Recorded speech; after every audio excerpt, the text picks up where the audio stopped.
Hi there. So today I'm going to show you how to look up placement credit. Um, so things like AP exams, IB exams, um, how is that exam score that you earned transferring to ECU?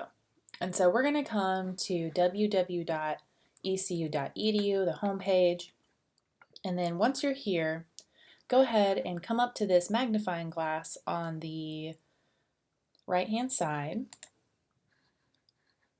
and go ahead and type in AP credit, for example. Or if you're bringing in IB credit, you could type that in as well.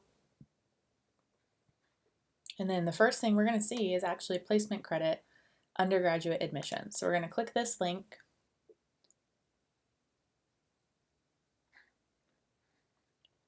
And look, right up there at the top, you've got all of our different options for how credit by examination, that's what that is. So placement credit comes into ECU, and so we're going to select AP credit first, and it will have the different exams listed, and then the scores that are accepted for college credit, and the ECU class that you can earn with that score, as well as how many credits will be earned by earning that score. And so say you took AP chemistry and you did awesome. You got a 5.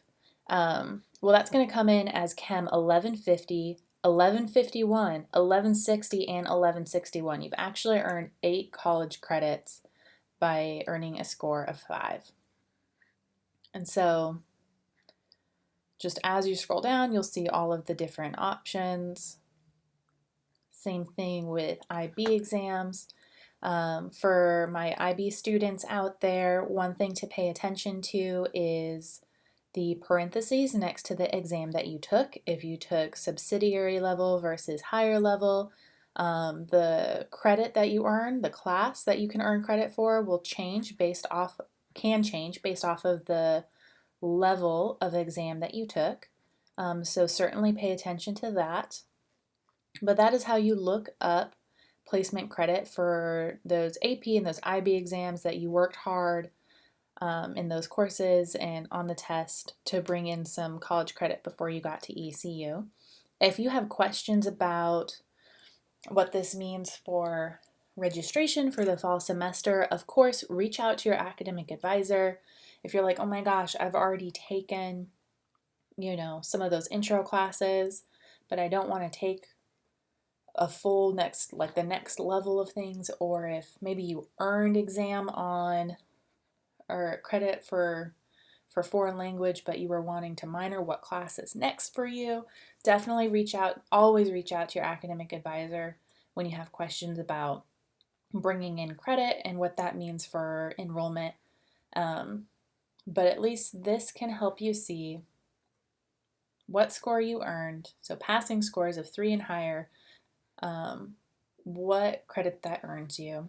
If you're looking at biology here, you'll notice a score of 3 earns you bio 1100, 1101, and 4 credit hours. But if you earned a 4 or a 5, then you actually get credit for 1200 and 1201 as well.